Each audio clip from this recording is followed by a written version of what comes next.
YouTube. I am back to almost being a full human being. God, this is bad, isn't it? I've literally been completely wiped out by this flu. I'm just turning all my lights off and things.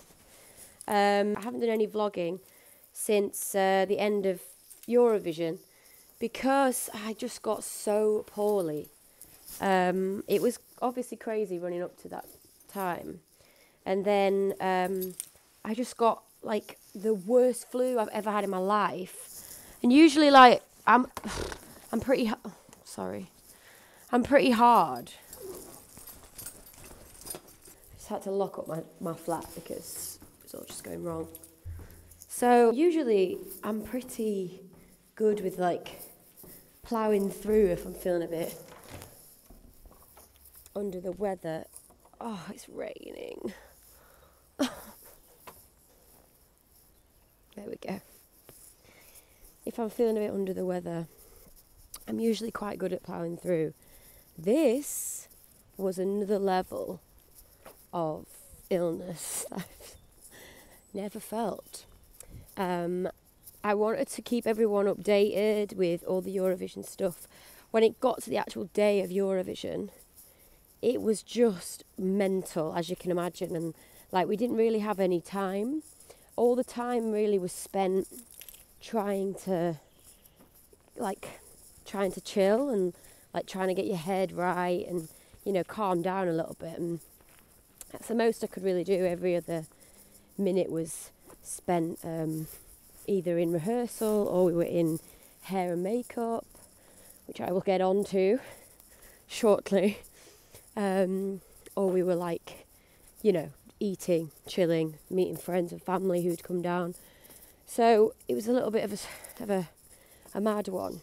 Didn't really get to do much documenting, to be honest. But yeah, and then after that happened, which I will chat about. Yeah, it was just madness. So many friends and family like being supportive. It was amazing, and like we all had a good night out afterwards and had a drink and had a party. And then after that I got like really ill. I think I just stopped. Kind of like the run up to the whole thing was so fast paced that I think I stopped for a second and my body obviously just went, hold up, I'm sorry. Suddenly feeling very ill, and it was my mum's birthday. I took her out to different places around London. We went to see Kinky Boots, which was amazing. So yeah, shout out to the Kinky Boots cast. That was insane. I laughed so hard. And yeah, and then I just got so poorly that I couldn't even, like, I wasn't even checking my emails. I wasn't replying to anything on my phone. I felt, you know what I mean, like that kind of flu where it's like I couldn't even get myself out of bed. I couldn't even talk. I think blinking was quite difficult for me at that time. Not even exaggerating. You can imagine what I was feeling like. And I also had a gig up a mountain in -12 in St. Moritz, and the chills that I had, like the shivering and things, was so bad. I've like pulled my back out. I've pulled all my muscles. I've just a mess, an absolute mess. I ended up having to go and do my gig because it was so last minute and it was overseas and we were going to be out there for a few days, and just finding another singer to do it would have been a nightmare, and I would have had to let the whole team down. So I ended up having to go, and I spent the whole time in bed watching the curling. I don't even know how curling works. I don't even know. It's the first thing that came on the TV, and then that's what I went with. So just an absolute write-off, basically. I don't remember the last week or so. But I'm back. I am back. And I'm going to be updating you on all of the stuff that's kind of going on in regards to Raya and what's up next. Because obviously, unfortunately, I didn't win the Eurovision You Decide, which was a shame. But Surie winning was like an absolute dream because she is an amazing girl, and I said that to her from the beginning. She had something about her performance that night that was just like, I said to all the others, I was like, I saw it and I was just like, that's the one, like that is the one. It's just got, it was so Eurovision, like perfect for Eurovision. It had all the elements that you needed. And like, don't get me wrong, I think Crazy would have been amazing for Eurovision as well because of this different staging, but it was quite different. It was quite modern and like urban in comparison to Storm. Not that that's a bad thing, but it's very different. And like, I think Crazy's more of a pop tune that you could see like in the charts, and like the whole performance you could see an artist doing it and stuff, which is what I intend to do and what I wanted to bring to the stage, to be honest, for the whole thing, which is why it ended up going that way.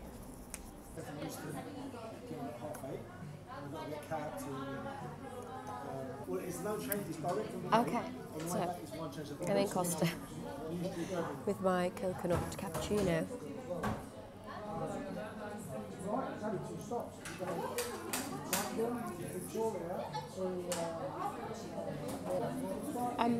As I was saying, so the day of the You Decide show, we ended up having to, I had to go to rehearsal at half 9, 10 o'clock in the morning, so obviously it was quite hard to get going at that time and stuff, but it got us, like gave us the chance to do it on the stage. And then toilets. Yeah, everything was going smoothly. Everything was like, we weren't sure for a little bit of it where my dancers were going to have the LED poles, because at first we had these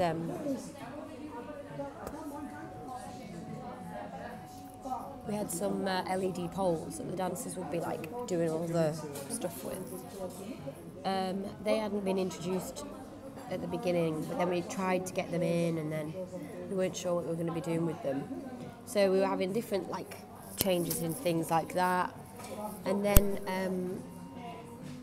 got my outfit, and we were still like sorting out what I was going to be wearing with the outfit and the different elements to the outfit.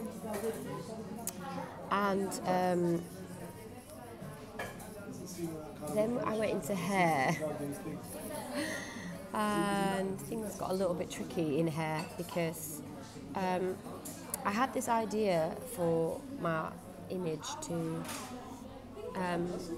have like slicked back, like really futuristic, like high fashion, like a wet look kind of thing, slicked back, and like really minimal makeup, and I had this like really cool blue lipstick and like some shimmer and things like that. So I think the creative team had different ideas for me. Obviously it's really tricky to keep it all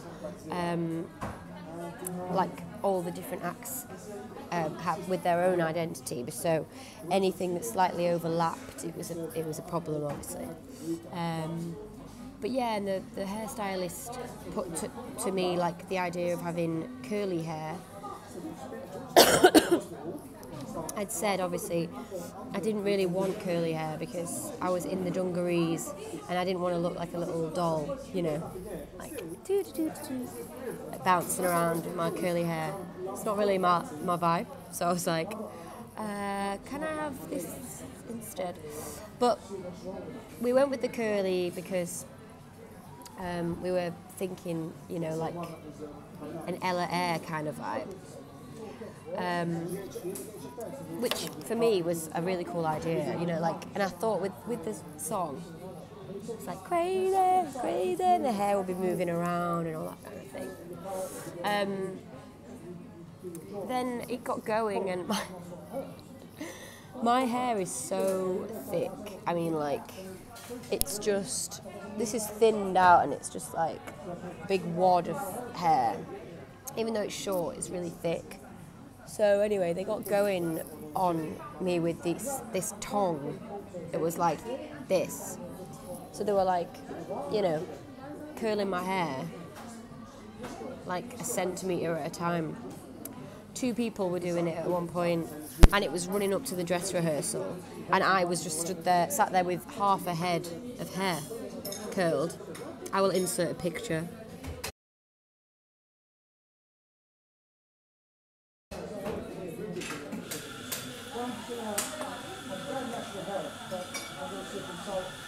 So I obviously started panicking and was like, oh God, no, I'm not ready for this. And I wanted it to be ready for the dress run, because that's the whole point, doing the dress run when you're ready, and then you can see if it's all good and working. Anyway, I went on stage with half a head of hair curled, and the floor manager and the and the choreographer were just like do straight up to the front of the stage, and were just like, what's going on with the hair? I was like, oh God. I don't know. So we ended up putting my hair up, as you could see on the final. It was going to be like, I looked like Annie. At first I looked like Annie, and I started to panic. I was like, oh God, this is going on national TV. But then they sorted me out. They understood I was having a panic. They were like, right, we'll sort it out. Like, come on. We'll put it up on top of your head, and then it'll take it off your face, and it looked quite cool. It wasn't the look that I wanted, like, really in my mind. But it was a bit of a tricky one all the way through to really get the look that I wanted, because I guess I was a bit confused as well with it, and then just trying to keep it all like making sense with the song, making sense with the set, making sense in the lineup. Then at the same time with the hair, they were like, you're on first. I was like, oh God. Why? There was that point where I just started going, oh God, this is happening. Going first was my like ultimate fear. I'd said, like, not from the beginning, but while we were in the midst of it, and I started like thinking about the idea of going first, I started freaking out. I was like, I can't go first. Like, then they said, yeah, you're first. Like, this is happening. There's nothing you can do at that point. Like, for me, I was worried about it in the sense that, like, worried, you know, from an audience's point of view, how you would remember the one that went first, if that would mean a good vote, or if it would affect the vote, you know, things like that. But generally, I'm sure the performance, you know, carries it through. But I was really shaken by that, and I was like unsure of how I felt, but there's nothing I could have done. It kind of like riled my nerves up.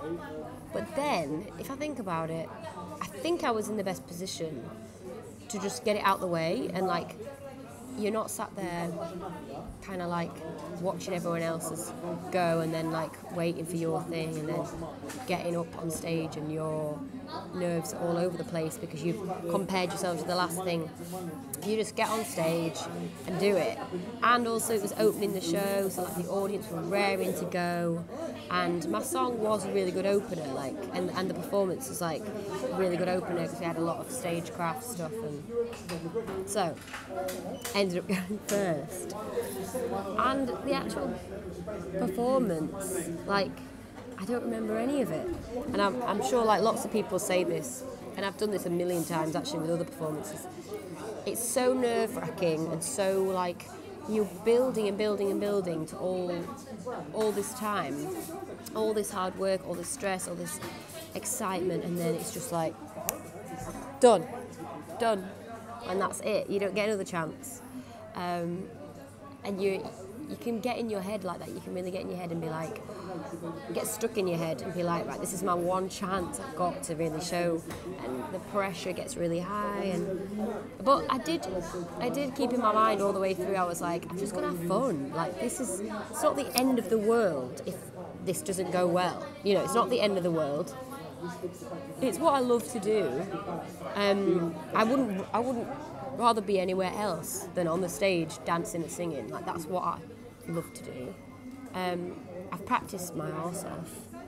All the dances are amazing, the song's amazing, the set's amazing, audience is here, my family and friends are here, my dad is watching down on me, and all I wanted to do was make them proud, really, at the end of the day. And I just went on and tried to have fun with it. Also tried to breathe, because as you saw, like, it wasn't easy. Like, it was one of the hardest performances I've had to do in regards to like dance and singing. The song's not a mentally hard song to sing, but it's not an easy song to sing. It's really, you have to get your breath right. It's a lot of stop-starting, and then like really low bits, then really high bits, and it's kind of like a little bit jumpy around. So with the routine at the same time, that was like, you know, going to be a challenge, but I was up for it. That's what I said from the beginning. I was like, this is what I do. Like, this is what I want to do. This is who I want to be as an artist. So give it to me, and I'll do it. But yeah, it was nerve-wracking, and like, especially when you're nervous, your breath goes completely out the window as it is. So then keeping your breath while you're nervous, while you're jumping around, while you're trying to sing to your best, trying to get it out there, it was hard, and I was scared. Like, don't get me wrong, I was scared, and I think like because my performance was the most dancey of them all. Obviously, Ascender had lots of dance as well. I think hers was more like dancing on the bits that weren't singing. You know, having those breaks like, oh yeah, and doing that bit. Whereas I had a problem with mine because it was dancing while I was actually singing, like for most of the song, which is hard. I mean, I'm not Beyonce. I'd like to be Beyonce, but I'm not. She's obviously a machine, and there's a lot of artists that struggle with dancing and singing to that level. So I was really proud of myself. I was just like, I tried my best. Like, I've worked for years and years and years. It's not something that that kind of thing's not something that I've done a lot of in recent times, because most of my work has been singing, just singing. So yeah, put me in front of a mic, stood on a mic stand, and I can do, you know, all sorts of other things. But vocally, with dancing as well, I had to take a bit of a different route with it. Keep it really simple, try and just keep in tune. When you bop it up and down, it's like really hard. So yeah, and I was really proud of myself, and I didn't fall over. I didn't fall on my arse, and I managed to get I remembered all the lyrics. I had this moment, which I always do, I don't know what's wrong with my brain, where when I'm nervous and I'm just about to do something like that, like something big, my brain tells me that I don't know any of the lyrics all of a sudden, and to panic. So I go, what's the lyrics? What's the first line? What's the first line? What's the first line? And I did that on the stage. So right at the beginning, when I'm stood with my head down, when the first like bit goes do do do, I'm stood with my head down, going, what's the line? Because that's my worst nightmare. If I'd have forgotten that first line, it would have been like, that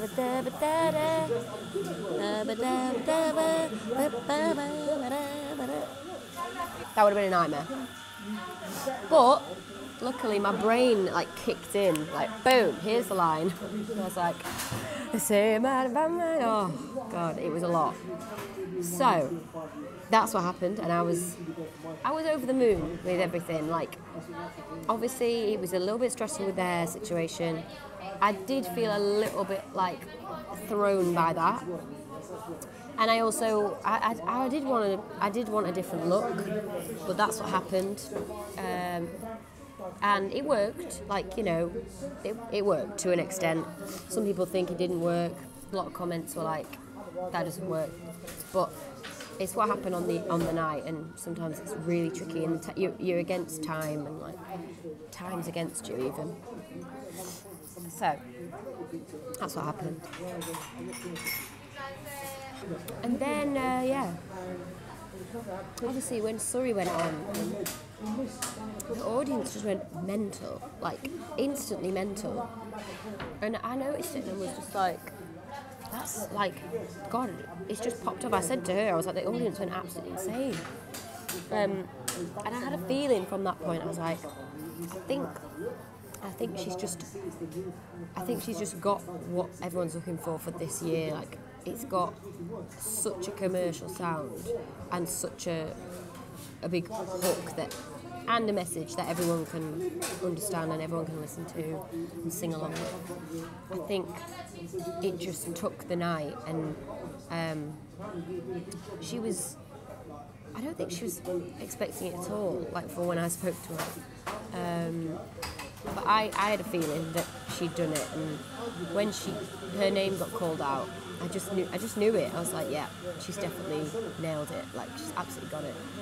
So she's going to be amazing for us in Eurovision. Like, honestly, she looks the part. She is the part as a person. Like, for all the interviews and all the stuff that you also need as a human and as an artist, she's got it all, because she's kind of one of those people that's like really humble, really down to earth, really funny, really intelligent, and she'll bring all that as well, you know, along with a great song and a great performance. She's going to bring the fact that she's a really humble, knowledgeable person.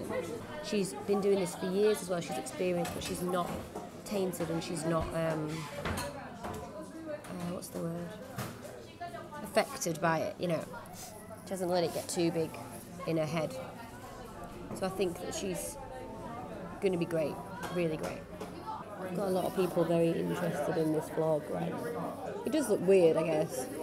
Just talking to nobody. Talking to you. They say I'm out of my mind, like I'm high all the time. Something changed.